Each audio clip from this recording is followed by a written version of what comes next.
इस समय चीन और ताइवान के हालात किसी से भी छिपे हुए नहीं हैं, क्योंकि चाइना हर दिन ताइवान पर हमला करने की धमकी दे रहा है और वन चाइना पॉलिसी लागू करना चाहता है। तो जानते हैं कि क्या है ये पॉलिसी। दरअसल ताइवान चाइना के पास एक छोटे से द्वीप पर बसा हुआ है। अब ताइवान खुद को स्वतंत्र राष्ट्र मानता है, जबकि चाइना ताइवान को स्वतंत्र राष्ट्र ना मानकर चाइना का ही एक हिस्सा मानता है और इसे चाइना में मिलाना चाहता है। यही है वन चाइना पॉलिसी। चलिए जानते हैं क्या ताइवान सच में चाइना का एक हिस्सा है। दरअसल 17वीं शताब्दी में डच लोगों ने ताइवान पर अपना कब्जा जमा लिया था। उस समय चाइना एक बड़े भूभाग में फैला हुआ था। तब फुजियन और गुआंगडोंग इलाकों से होक्को लोग भी यहाँ बसने आ गए थे। फिर स्पेनियों ने भी ताइवान के उत्तरी हिस्से में अपनी बस्ती बनानी शुरू कर दी थी, पर 1942 में डचों ने इन्हें यहाँ से भगा दिया। उस समय ताइवान चाइना के ज्यादातर हिस्सों पर अपना कब्जा जमाए हुए था। उस समय ताइवान और चाइना अलग अलग नहीं थे, पर जब 1895 में चाइना और जापान के बीच युद्ध हुआ और जापान ने इस युद्ध में जीत हासिल कर ली, तो चाइना ने ताइवान को जापान को सौंप दिया। उस समय ताइवान के साथ साथ जापान ने कोरिया पर भी अपना कब्जा जमा लिया था।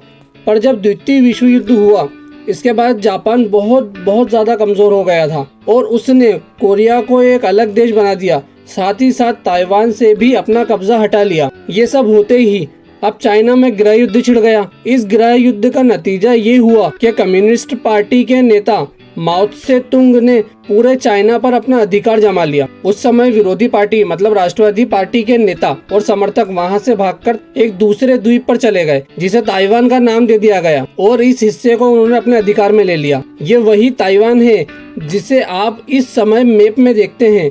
जिसके बाद अमेरिका ने 1950 में ताइवान को अपने संरक्षण में ले लिया और एक जंगी जहाज ताइवान की सुरक्षा के लिए तैनात कर दिया। फिर ताइवान को संयुक्त राष्ट्र संघ में शामिल कर लिया गया। तब चाइना संयुक्त राष्ट्र संघ में शामिल नहीं था। फिर जैसे जैसे समय गुजरा, अमेरिका के संबंध चाइना से बेहतर होते चले गए और पूरे विश्व में चीन का दबदबा भी बढ़ने लगा और फाइनली 1971 में चाइना संयुक्त राष्ट्र संघ का हिस्सा बन गया। इसके बाद चाइना ने दबाव बनाकर ताइवान की सदस्यता खारिज करा दी। अब ताइवान संयुक्त राष्ट्र संघ का हिस्सा नहीं है। चाइना अब दोबारा से ताइवान को अपने में मिलाना चाहता है और इसके लिए चाइना को ताइवान से युद्ध करना होगा। देखा जाए तो ताइवान के पास चाइना के मुकाबले बहुत कम सैन्य ताकत है, पर अमेरिका इस युद्ध में ताइवान का साथ देने की बात कर रहा है। मतलब अगर ये युद्ध हुआ तो ताइवान और चाइना आपस में नहीं लड़ेंगे, बल्कि अमेरिका और चाइना आपस में लड़ेंगे और ये युद्ध द्वितीय विश्व युद्ध से भी भयानक होगा। अब बात करते हैं इससे भारत को क्या नुकसान है।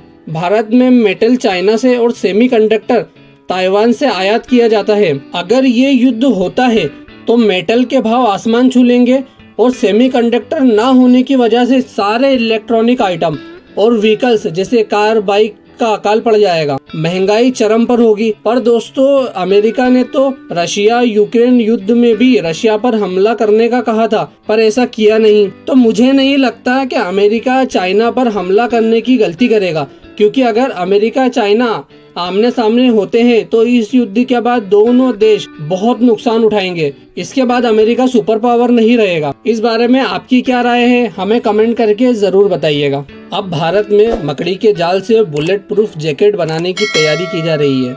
तो देखिए द नॉलेज क्लिप के अगले एपिसोड में।